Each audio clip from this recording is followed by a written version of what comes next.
Bonjour.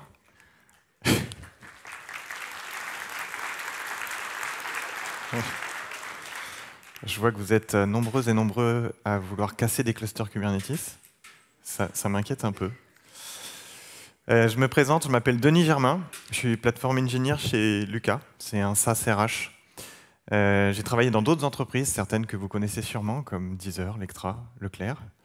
Et ça fait plus de 8 ans que j'ai le plaisir de gérer des clusters Kubernetes. Certains qui ont été montés the hard way. C'est pas ce que j'aurais choisi. Et si jamais vous voulez retrouver les slides de Stalk, c'est un site statique qui est sur mon blog, et là on est actuellement dessus. Tout est en licence Creative Commons, donc vous pouvez le réutiliser. Les anecdotes, parce qu'aujourd'hui en fait je vais vous citer 5 anecdotes, je voulais en mettre 7 mais ça rentrait pas, sont toutes basées sur des faits réels. C'est des choses qui me sont vraiment arrivées en production. Donc voilà, il n'y a pas forcément de lien entre les différentes anecdotes, c'est juste des incidents qui me sont arrivés et je vais vous les raconter.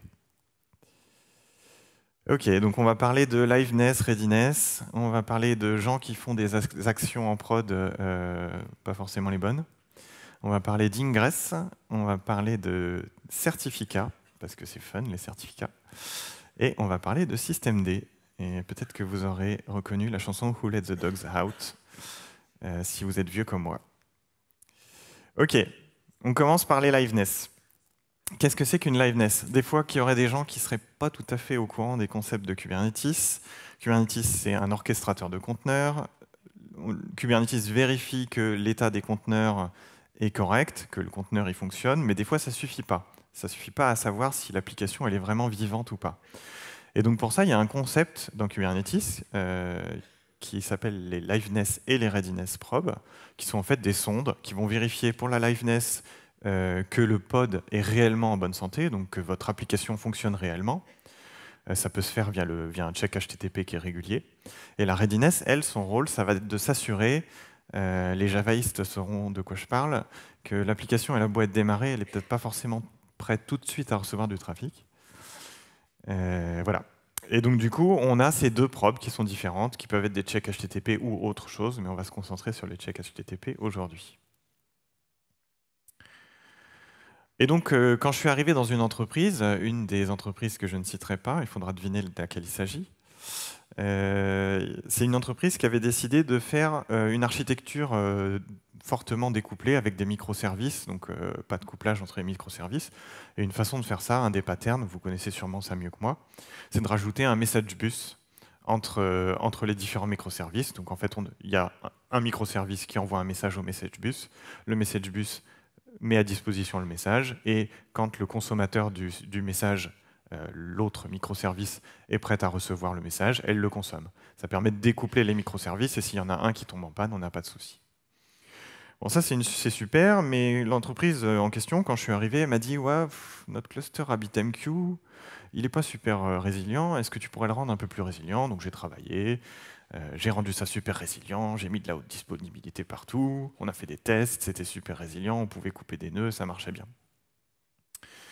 Et c'était tellement résilient que au fil des mois, au fil des années, il n'y avait tellement pas d'incidents sur cette brique que les développeurs se sont mis à penser que en fait, cette brique ne tomberait jamais en panne. Ce qui n'existe pas en informatique en fait, hein. Les choses elles tombent toujours en panne, toujours au meilleur moment en plus. Et donc en fait, dans la liveness probe, ils se sont dit, bah, mon service, il ne peut pas fonctionner si jamais j'ai pas accès à RabbitMQ pendant longtemps. Donc ils ont mis des petits retries, mais ça ne durait pas très longtemps. Donc si RabbitMQ n'est pas vivant, on va considérer que le service doit être tué par Kubernetes, parce que c'est probablement le service qui a un problème et probablement pas RabbitMQ. Il est beaucoup trop résilient. Et puis ils se sont dit aussi, puis finalement, on consomme des services qui viennent d'autres services, donc on va aussi rajouter en dépendance externe de notre liveness check la présence des services, des autres services, dans une architecture faiblement couplée. Bon. Et puis bon, ben voilà, comme c'était pas suffisant, hop, je me suis trompé, pardon. Ça, c'était l'effet démo. Et puis, ils se sont mis à rajouter aussi des dépendances cycliques, parce que c'était pas assez rigolo. Bon, je pense que vous avez tous compris où je veux en venir. Un jour, le cluster RabbitMQ est tombé en panne. Des fois, ça arrive. Oups.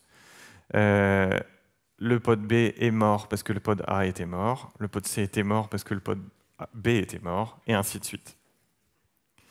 Et on a beau remettre en place le cluster RabbitMQ, on était dans une boucle où en fait les services s'attendaient tous les uns les autres, et en fait on était coincés.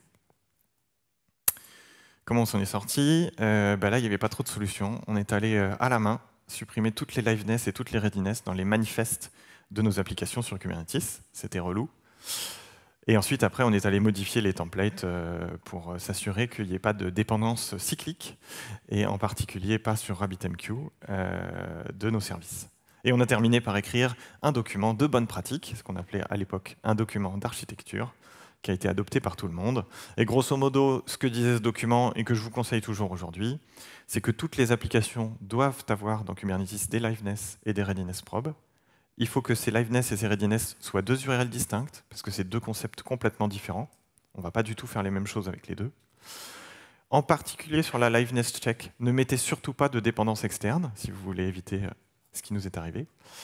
Et si jamais vous voulez vraiment surveiller l'état de votre application par rapport aux dépendances externes dont vous avez vraiment besoin, faites un path à part qui sera checké par un autre service de supervision en black box et qui vous donnera en fait la liste de pourquoi l'application ne fonctionne pas sans pour autant que Kubernetes se mette à la tuer en boucle.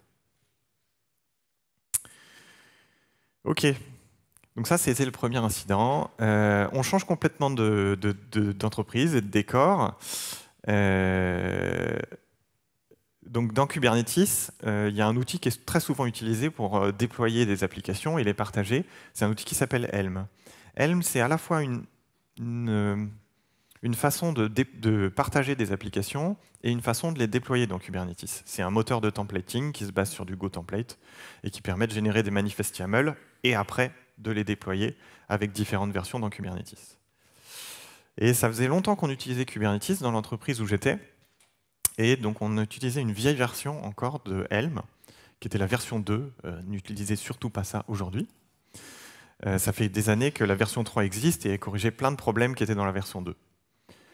Sauf que cette migration, on ne peut pas la faire de manière automatique. C'est un petit peu compliqué. Il y a un tool qui permet de convertir les manifestes, mais il y a quand même du travail. Et donc du coup, ça a été fait de manière manuelle, au fil de l'eau, par les équipes, quand est-ce qu'elles avaient le temps.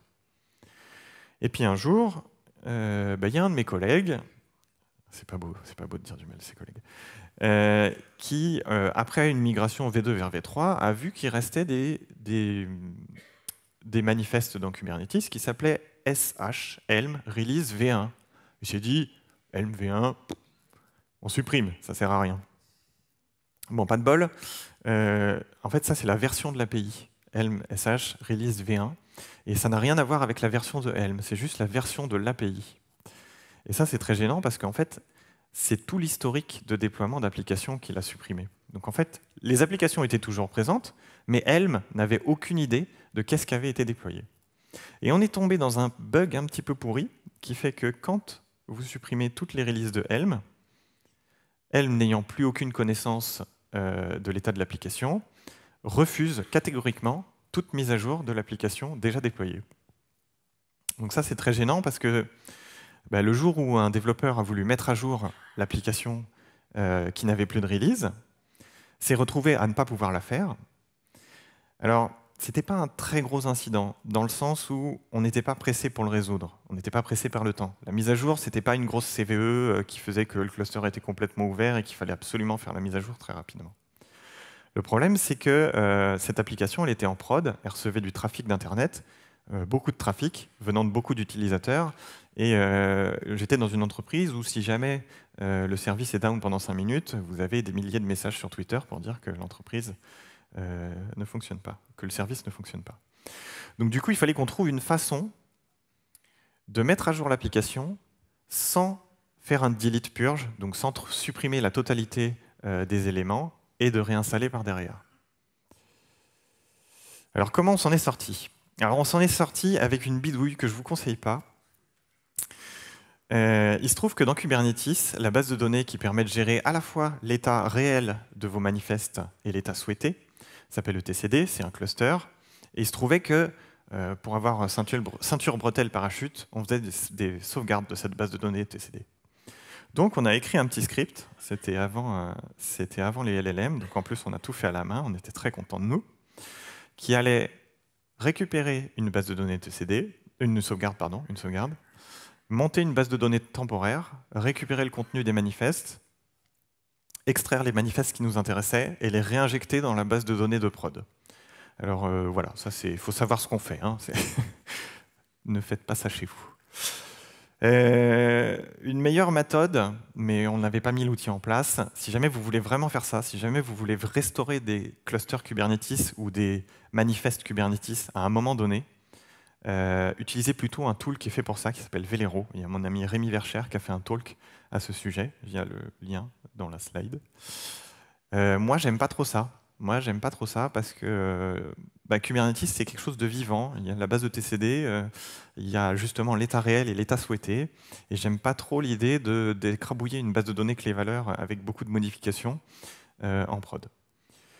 Ce qu'on aurait pu faire plutôt, c'est faire du GitOps. Plutôt que d'appliquer les applications à la main, on aurait pu utiliser des outils de GitOps. Dans Kubernetes, il y en a deux qui sont très connus. Il y a Argo CD, Flux CD. Et si on avait utilisé Argo CD, en fait, Argo CD n'utilise pas Helm. Il n'utilise pas le binaire Helm. Il utilise quelque chose qui est compatible avec Helm. Donc du coup, on n'aurait pas eu ce problème si on avait utilisé Argo CD. Enfin bon, on en aurait eu d'autres. Hein. Il y a plein de gens qui ont eu des bugs sur Argo CD. Et si on avait utilisé FluxCD, par contre, on aurait eu exactement le même problème, parce que FluxCD utilise Helm. Donc on aurait eu le même bug. En règle générale, le GitOps, c'est quand même la solution à beaucoup de vos problèmes, parce que le problème, c'est souvent l'humain, quand vous avez des incidents.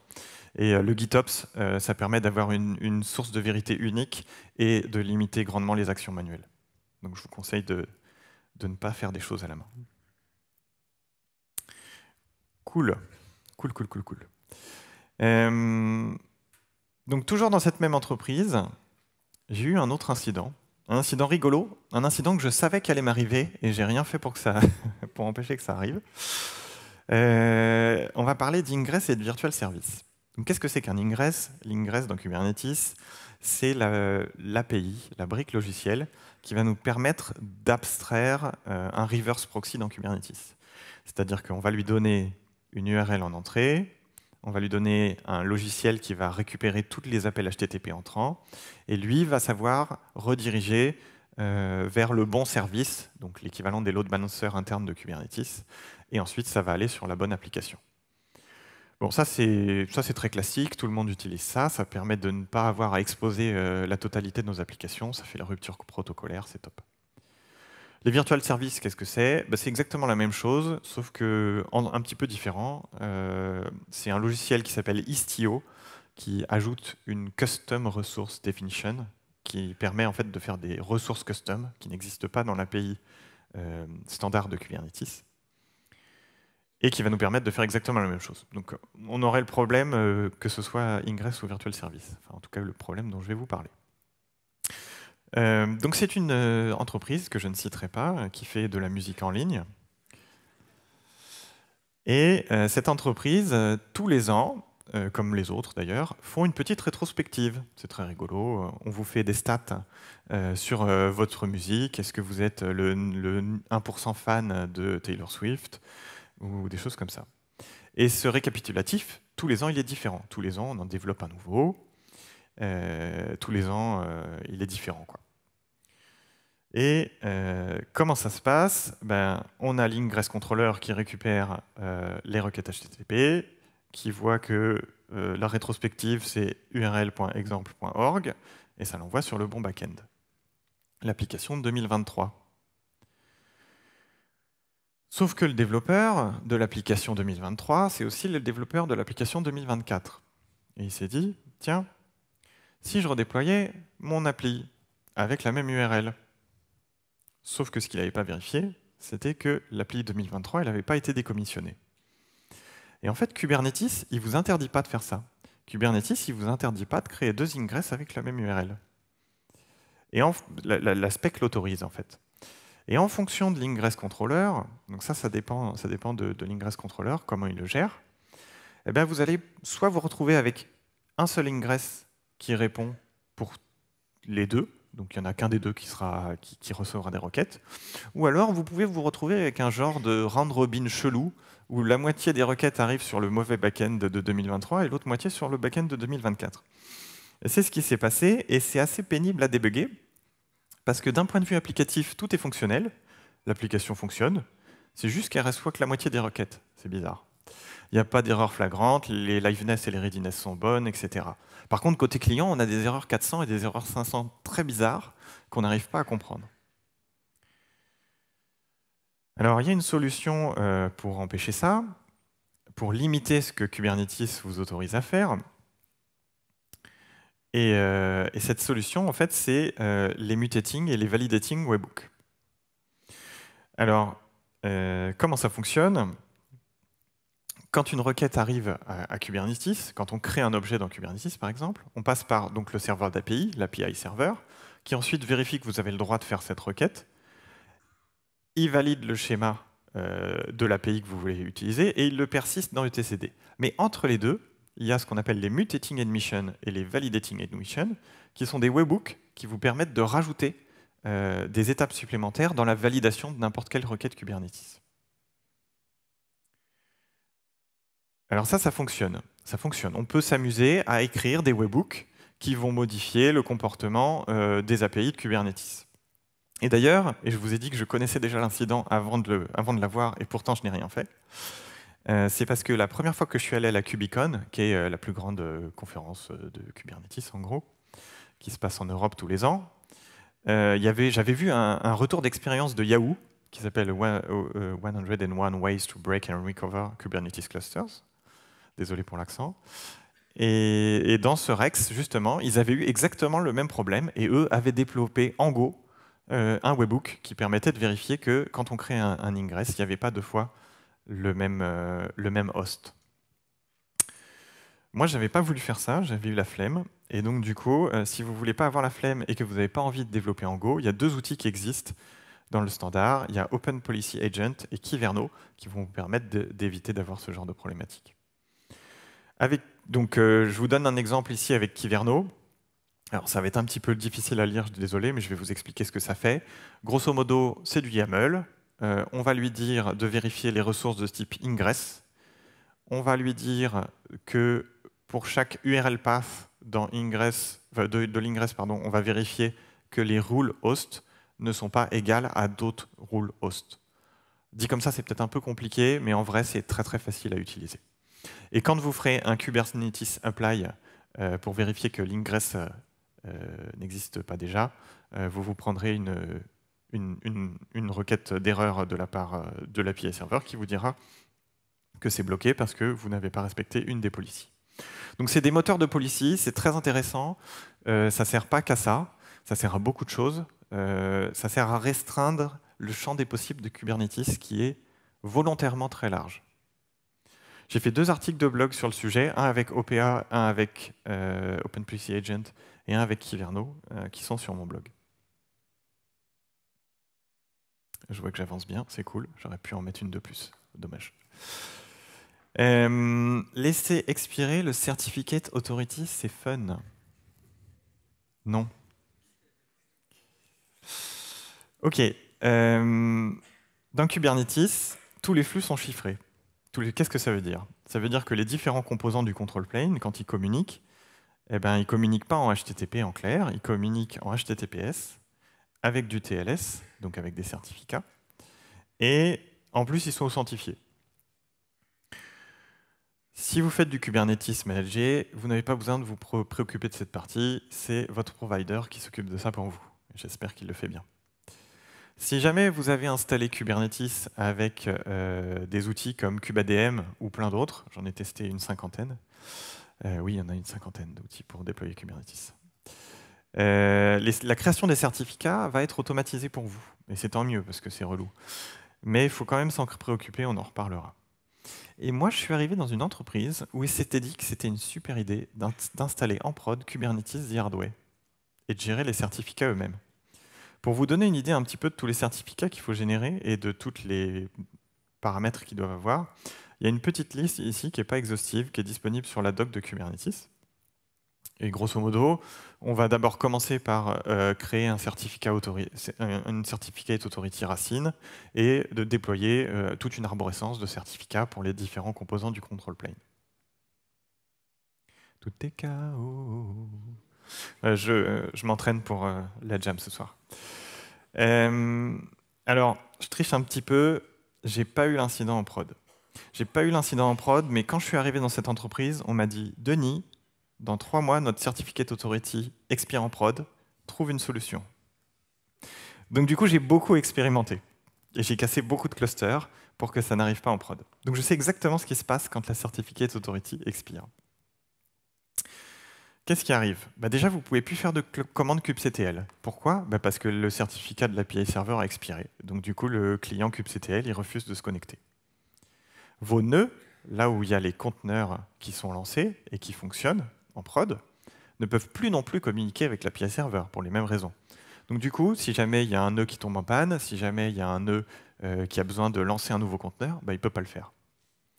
Le scheduler, le composant qui va dire sur quel nœud on doit mettre quel nouveau pod, typiquement s'il y a un pod qui meurt, c'est pareil.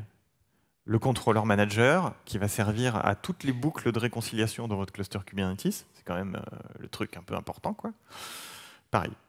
Le CNI plugin, donc ça c'est l'outil qui va nous permettre de gérer le réseau virtuel de Kubernetes, avec lequel les pods, donc vos applications, communiquent avec tous les autres pods et avec l'extérieur.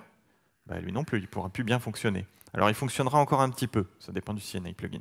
Mais comme il ne peut pas communiquer avec l'API server, il y aura plein de choses qu'il ne pourra pas faire.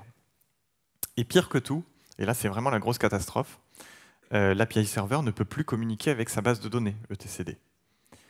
Donc là, ça c'est la cata, puisque du coup il ne peut pas persister les changements, il ne peut rien faire, et au bout d'un moment il crache. Il crache en boucle. Ça me rappelle quelque chose. Dernière chose qui ne fonctionne pas, comme si ça ne suffisait pas, Core DNS, donc tout ce qui est résolution interne à l'intérieur de Cluster Kubernetes, rideau, et toutes les apps qui ont besoin de communiquer avec l'API server, pareil, typiquement Prometheus. Donc non seulement votre cluster il est en vrac, mais en plus vous n'avez même plus de monitoring. Comment on fait pour s'en sortir? Alors c'est pas trivial, mais ça se fait. Ça se fait et ça se fait même à chaud, en prod. Alors on commence par renouveler la Certificate Authority et on régénère tous les certificats qui ont été signés avec. Ensuite, on redémarre l'ETCD. Donc ETCD, c'est un cluster, c'est une base de données. Et le truc qui est rigolo, c'est qu'il faut qu'on les redémarre en même temps.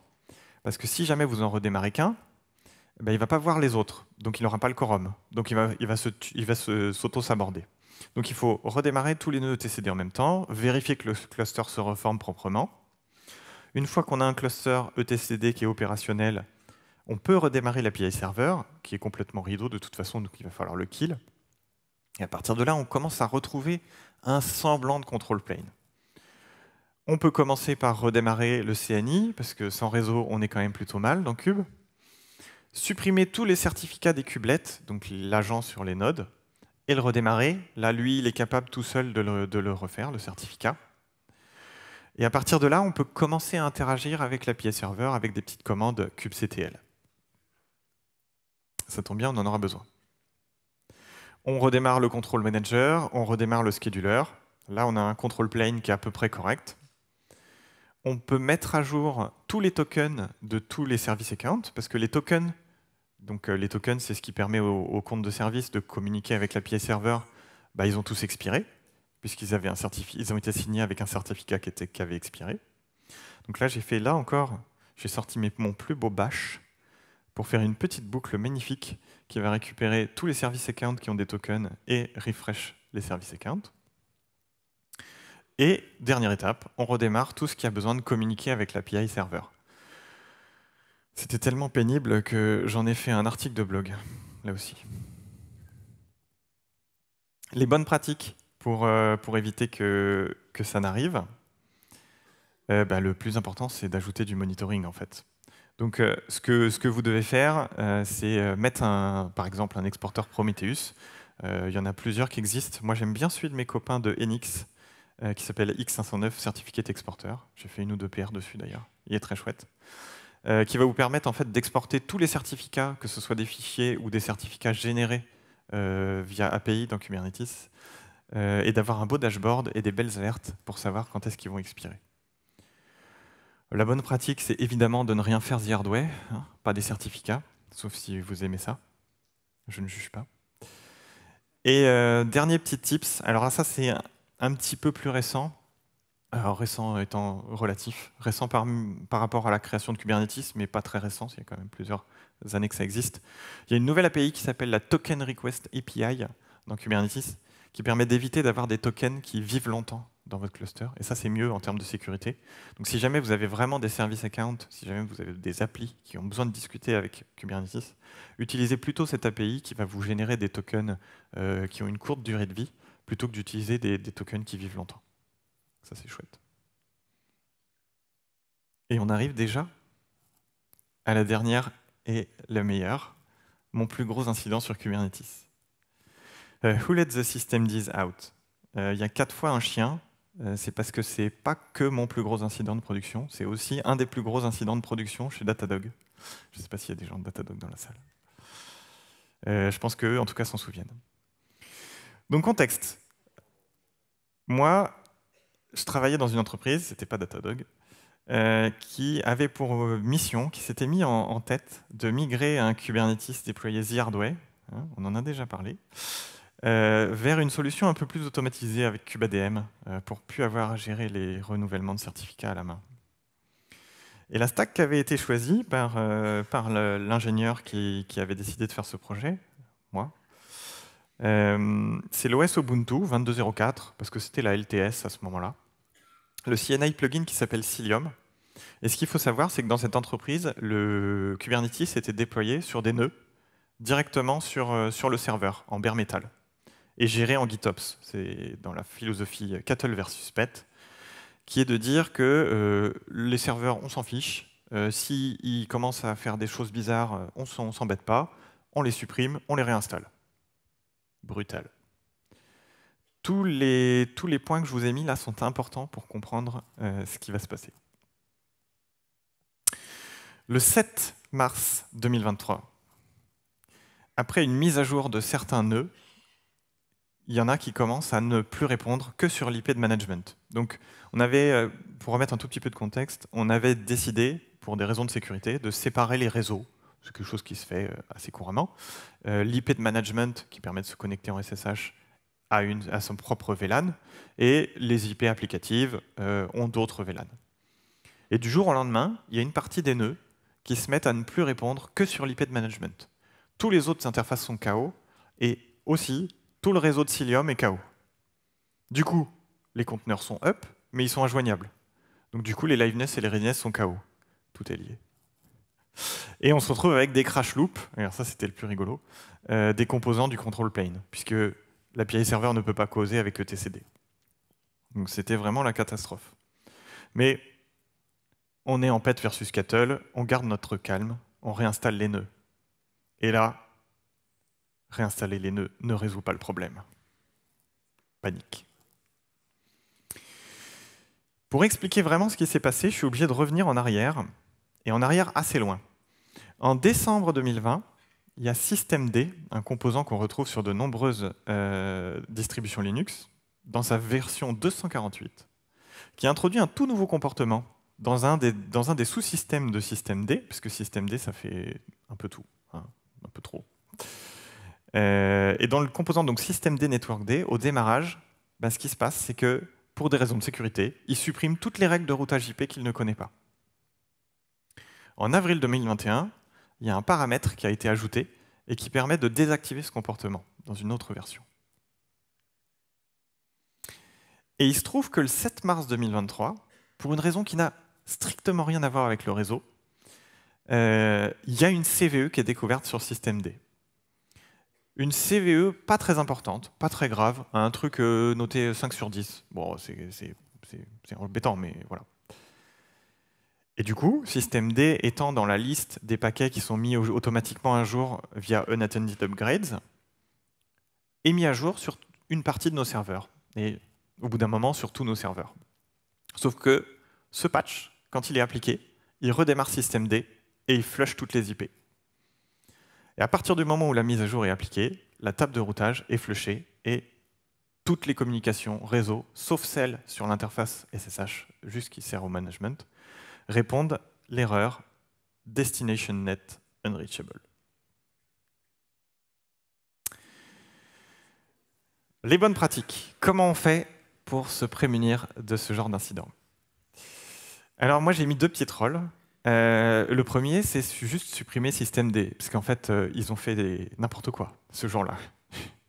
Ils ont tellement fait n'importe quoi que ça a provoqué le plus grand incident de prod de Datadog.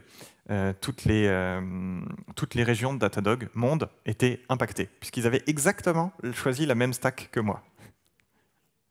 Et donc ils se sont retrouvés avec 90% de leurs serveurs qui sont devenus injoignables du jour au lendemain. Donc si on supprimait systemd, on ne se serait probablement pas eu ce problème. Sinon, le mieux, ce serait peut-être de juste pas mettre à jour les nœuds. Si on ne met pas à jour les nœuds, on n'a pas de problème. En vrai, c'est pas si bête. C'est pas vraiment du troll. Et là, je vais citer Conto, les copains de chez Conto, qui, eux, en fait, ils font pas de mage, alors avec des guillemets, de leur node Kubernetes en prod. En fait, ce qu'ils font, c'est qu'ils reconstruisent continuellement des images avec les derniers patchs, et les nœuds qu'ils utilisent ont une très courte durée de vie. Et au maximum, ils ne peuvent vivre que 24 heures. Et les nœuds ne sont jamais mis à jour. Les nœuds, pour les mettre à jour, ils sont détruits et recréés. Et de cette manière, si jamais ils introduisent une nouvelle version de l'image qui a ce genre de problématique, mais en fait, ils ne l'ont pas. Parce qu'ils voient que la nouvelle version de leur image ne fonctionne pas en prod. Et donc, du coup, ils arrêtent. Ils gardent les nœuds qui existent. Ils ne vont pas supprimer les nœuds qui fonctionnent s'ils n'ont pas une nouvelle image qui fonctionne. Donc en fait, c'est vraiment pas bête. Et je suis assez admiratif de ce qu'ils ont fait. Alors, ils ont le contexte technique qui va bien. Hein. Ils sont sur AWS. Ils peuvent faire ça de manière assez bien outillée. Mais en fait, c'est pas mal. Et d'ailleurs, chez Lucas, alors, pas aussi extrême, mais on va reproduire un petit peu ce fonctionnement, donc l'entreprise dans laquelle je travaille aujourd'hui, avec des OS immuables et minimalistes. Donc il y en a grosso modo deux. Les deux plus connus, c'est Talos Linux et Flatcar pour faire du Kubernetes, qui sont des OS qui sont spécialisés pour Kubernetes et pour l'exécution des conteneurs, et qui ne contiennent, dans le cas de Talos, que 12 binaires. Quel intérêt ça a d'avoir seulement 12 binaires? Ben, ça va réduire énormément la surface d'attaque pour un attaquant. Ça va réduire aussi le nombre de mises à jour qu'on a besoin de faire, puisque s'il y a moins de CVE, il y a moins de besoin de mettre à jour. S'il y a moins de logiciels, il y a besoin de moins de mises à jour aussi. Et le fait qu'il soit immuable, ben, ça nous oblige à, si jamais j'ai envie de mettre à jour mon OS, ben, je suis obligé de tracher la machine complète. Et je n'ai pas de mise à jour en ligne. Et donc on évite ce genre de problématique. Les takeaways, et c'est là où je vois que j'ai parlé beaucoup trop vite. C'est pas grave. Kubernetes, est-ce que c'est compliqué? Alors, dans toutes les conférences que je fais où je parle de Kubernetes, la première chose que je dis, c'est si vous ne savez pas que si vous avez besoin de Kubernetes, c'est probablement que vous n'en avez pas besoin. Pour autant, ça résout quand même beaucoup de problèmes au quotidien. Kubernetes, c'est le meilleur ami de ma femme, puisque je ne suis pas réveillé en astreinte. Ça marche quand même plutôt bien. Ce qu'on peut retenir de ces 5 incidents que j'ai eus au cours de ces 8 dernières années, c'est que l'observabilité, c'est vraiment la base dans Kubernetes. Vous avez vraiment besoin d'observabilité. Donc, aussi bien sur vos applications que globalement sur votre cluster. C'est pratiquement un projet à part entière qui prend probablement autant de temps, voire plus, que créer la plateforme elle-même. La deuxième chose que je voudrais que vous reteniez, c'est que faire des actions manuelles, quand on est un ops, c'est rarement une bonne idée. C'est pas pour rien qu'on automatise tout. C'est pas pour rien que c'est devenu une bonne pratique de tout automatiser avec des outils d'infrastructure as code. Et en fait, il faut aller plus loin. Il faut aller jusqu'au GitOps, notamment dans Kubernetes, avec l'utilisation d'outils comme Argo CD, Flux CD, qui vont vous éviter d'avoir tout un tas d'actions manuelles. La troisième chose qu'il faut que vous reteniez, c'est que Kubernetes va vous laisser faire beaucoup trop de choses. Je vous ai cité l'exemple de l'Ingress, mais c'est vrai pour aussi plein de problématiques de sécurité, comme le fait de ne pas lancer des images de conteneurs en route, ou tout un tas de choses de ce goût-là. Et donc, utilisez absolument les outils de type Kyverno ou Open Policy Agent pour limiter le champ des possibles. La quatrième chose qu'il faut absolument retenir, c'est qu'il ne faut rien faire the hard way, en particulier Kubernetes, en particulier la gestion des certificats. Et la dernière chose que je voulais vous dire, c'est qu'il faut privilégier l'approche Cattle versus Pet pour les nodes. Si jamais vous pouvez aller au bout, comme ce qu'a fait Conto ou comme ce qu'on va faire chez Lucas, allez vraiment au bout de la démarche GitOps. Considérez vraiment les nodes comme des ressources, pas comme des animaux de compagnie. Et donc, ça veut aussi dire les détruire quand ils ont besoin d'être redémarrés. Et je voulais juste terminer sur le fait que si jamais ça vous intéresse de savoir comment déployer Kubernetes de 50 façons différentes, sachez qu'en octobre, je suis en train d'écrire un livre et il y aura un livre à ce sujet. Donc vous pourrez potentiellement le lire. Et c'est tout pour moi. Merci beaucoup.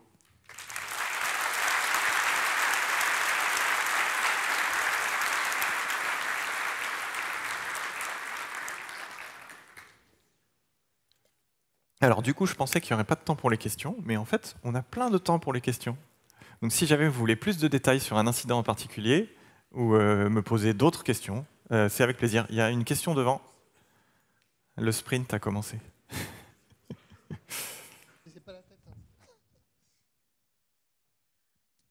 Merci. Par rapport au problème sur les certificats, une fois que ça a été résolu, est-ce que mettre en place un outil type Cert Manager et ce genre de choses-là, ça peut aider après? Alors, nous, ce qu'on avait fait, c'était que ce qu'on avait pris... donc, Cert Manager, oui, ça peut aider, sauf que je ne suis pas sûr que tu puisses gérer les certificats sur ton hôte avec Cert Manager. Nous, ce qu'on avait préféré faire, c'est utiliser un autre outil qui s'appelle Vault de HashiCorp, qui gérait ça très bien. Et puis après, de toute façon, on a migré vers KubeADM qui permet de refresh les certificats directement dans le lifecycle de la CLI. Une autre question ?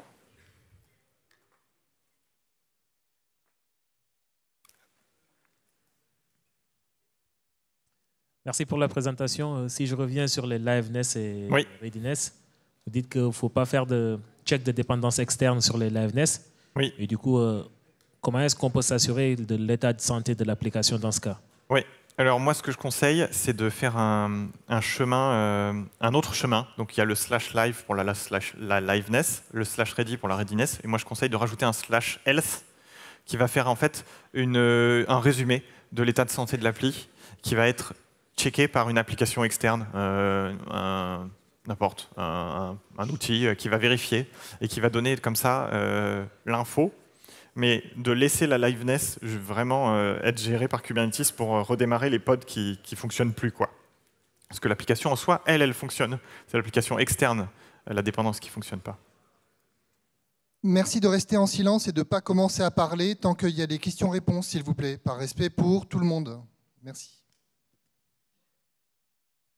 Ah, une question là-bas.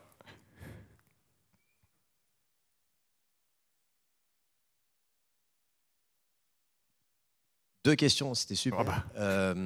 La première sur Kyverno, est-ce qu'on est capable avec un outil comme ça d'empêcher par exemple les routing gress aussi? On veut mettre une naming convention sur ces routing gress pour qu'elle fonctionne par exemple en fonction d'un namespace.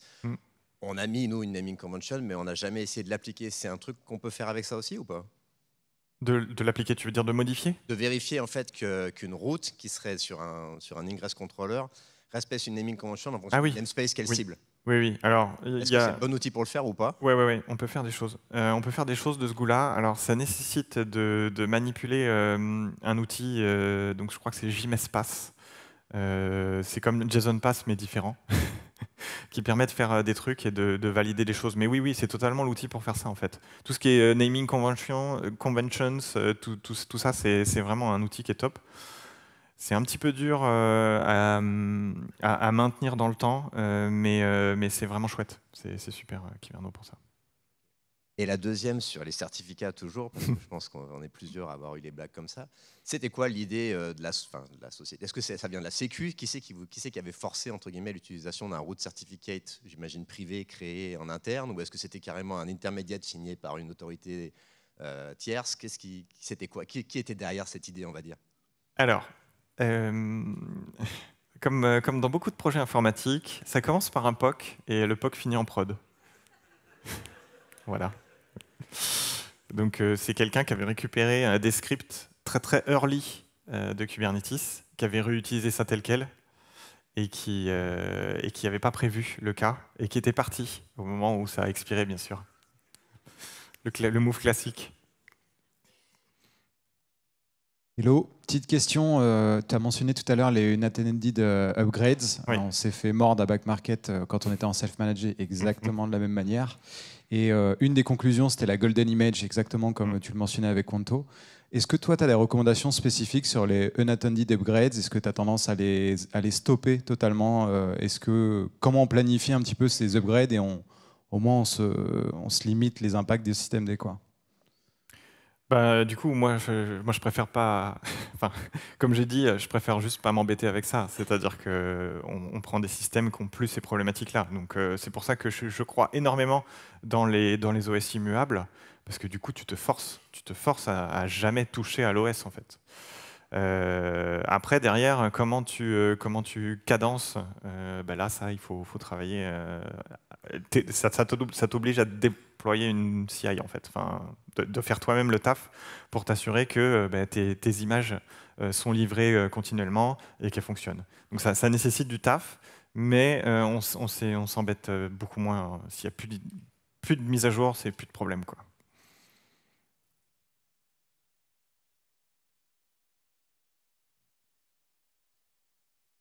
J'ai vu une question là-bas. Pas besoin de s'entraîner pour le marathon.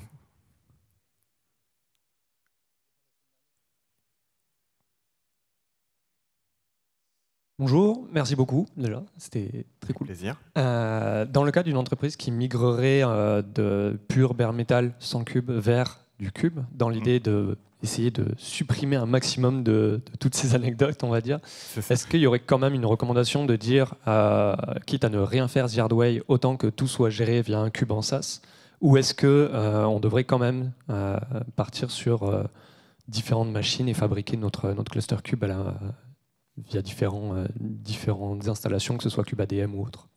C'est une question très intéressante, je me la suis posée plusieurs fois. Le problème du cluster managé, c'est qu'on perd la main dans l'administration de Kubernetes. Et il y a des choses qu'on ne peut pas tout à fait faire comme on aurait envie. L'inconvénient, c'est que quand même, j'ai un peu dit, hein, Kubernetes, c'est un peu compliqué. Il y a beaucoup de pièges, j'en ai cité une partie. Moi, à titre perso, je pense qu'avec une bonne équipe qui maîtrise bien Kubernetes, ça vaut le coup de le gérer soi-même. Par contre, je ne dirais pas que je le conseillerais à tout le monde. Il faut vraiment qu'il y ait une vision et qu'il y ait les bonnes personnes à côté. Et typiquement, ce qu'on fait nous chez Lucas, pour tout dire, c'est en fait on a une architecture avec des machines virtuelles VMware, et en fait on fait une grosse migration sur Kubernetes, sur du bare metal qu'on gère nous-mêmes. Mais en fait, il y a une équipe qui a été créée de toutes pièces. C'est-à-dire qu'il y a l'équipe qui gère le run, et il y a 6 personnes qui ont été recrutées juste pour créer cette nouvelle plateforme. Donc ça nécessite, il y a un coût, il y a quand même un coût d'entrée pour faire ça bien. Mais après, je pense que ça vaut le coup, si on le fait bien. Une dernière question.